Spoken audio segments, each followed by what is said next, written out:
You know, our Prime Minister in Canada has just decided to do the same thing to Canadian farmers that the Netherlands has done to the Dutch farmers. He's going to force them, because he likes to use force, because he's saving the planet, even though he's not. He's going to force them to reduce their nitrous oxide output. And here, get this, man, this is something. He decided that he's going to do that without calculating the ratio of pollution produced to food produced. And so the provinces and the farmers are pushing back and saying, well, how about you judge our polluting use on the basis of how much food we produce? Wouldn't that be like vaguely reasonable? And the answer from the feds has been, no, we want an absolute reduction. And that's exactly an example of this low resolution, narcissistic moralism that is substituting both for genuine religious conviction and for genuine knowledge. And I would say our Prime Minister in Canada, he is, if it isn't Jacinda Ardern and Kamala Harris, it's definitely Justin Trudeau, who are the poster people for this sort of thinking. Very briefly, it's a great example of how economists would approach this conversation. It's basically saying, look, there's something nice about this idea of reducing nitrogen deposits. It actually, especially biologists, but also other people like the fact that there are low fertilizer areas, where different kinds of sparse plantations live, and that can be a nice sort of ecosystem. But if you ask most people, how much are you willing to pay for that? So, the other set is we can't produce as much food. We can't keep our culture. A lot of farmers are going to go bankrupt. And of course, also that you're just going to move this nitrogen deposit to, for instance, developing countries instead. Right, exactly. Then you have to ask, so what's the weighing of these two things? We do that all the time. And let me just give you this one obvious consequence. That's called thinking. When you talk about the speed limit, most people, if you don't, so in the U.S. about 40,000 people die on the roads every year, mostly because people drive too fast. And the simple question is, well, shouldn't you do something about it? If you don't reflect very much, people will just say, yeah, that number should be 0. Well, there's a very obvious way to get it to 0. It is to put the speed limit at 5 kilometers or 3 miles an hour. Now, nobody would get killed, but nobody would get anywhere either. So that's, of course, why we don't actually do it.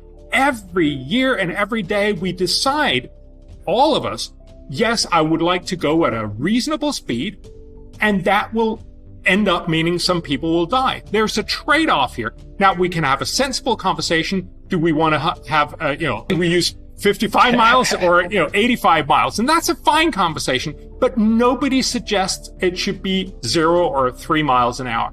And that's the conversation that we need to have in all these other things. So when we're talking about nitrogen deposit, of course, we all want to have less rather than more, but we also have lots of other things we want to do. We need to recognize those like trade-offs. eat.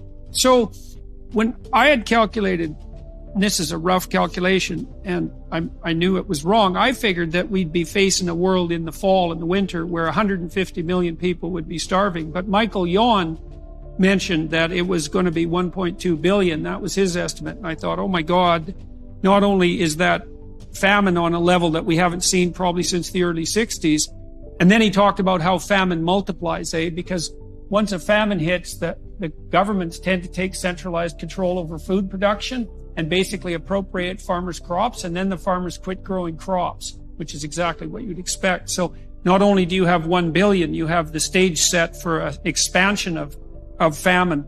And then I thought, well, what happens when 1.2 billion people go hungry? And that's going to be, in the poorest countries throughout the countries that are most likely as well to push desperate immigrants towards Europe's borders, and the same on the American front.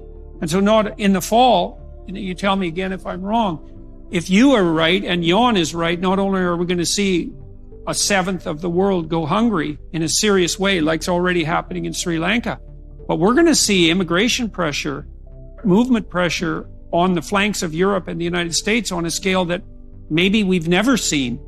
And how sure are you that that's what we're looking at in the fall and winter? So I think there's a couple of things.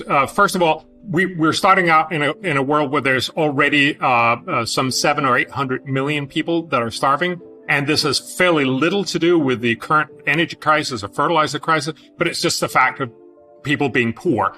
So again, that goes to your general point of saying, look, maybe we should get people out of poverty first. But the second part of this is, it actually turns out that when people are really, really poor and really damaged in many ways, for instance, through starvation, they will not flee because they can't. So I'm not sure that we're going to see huge immigration streams. We might, and I think it's useful to start thinking about, but I don't have the data on whether. So it's actually, you see more refugee streams when people get richer, because then they can start afford to get, on trucks or buses or even flights and go to Europe and the US. But if you're really poor, you're just, stuck. This is more of a moral problem than I think it's going to be at first a political problem.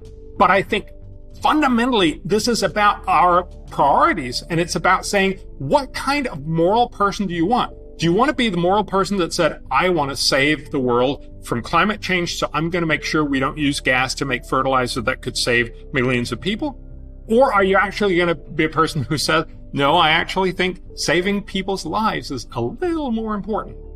Isn't it even almost worse, right? Because I think in many instances, particularly in Africa, right? I mean, it was European policies, particular, who hampered and in some cases really sabotaged their ability to feed themselves, right? By not allowing them access to energy. I mean, if you look at, for example, global maps about electricity supplies, there is a huge gap in most of Africa, which also has the highest number of birth rates. So the population that's growing fastest is the one with the most limited access to energy. And as you know, right, whether it's high temperatures or low temperatures or whether food production, energy is key. And I think in many ways, it was kind of deliberate policies, or kind of the idea that you can all of a sudden run, I don't know, the Democratic Republic of Congo or these areas, that you can run them on wind and solar. So it seems that it's not just that we don't help them to get rich. If somebody would be a cynic, but I think it's true. In some cases, we kept them poor, particularly when it came to energy and food production.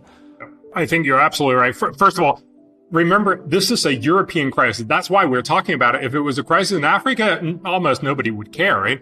The second part of this is that the reason why Africa and many other places are poor is not just because of this crisis that we're seeing right now. It's much, much broader. I made the comparison last year that all of the energy in Uganda, which is a bigger nation than California is, they're like 43 million versus 39 million.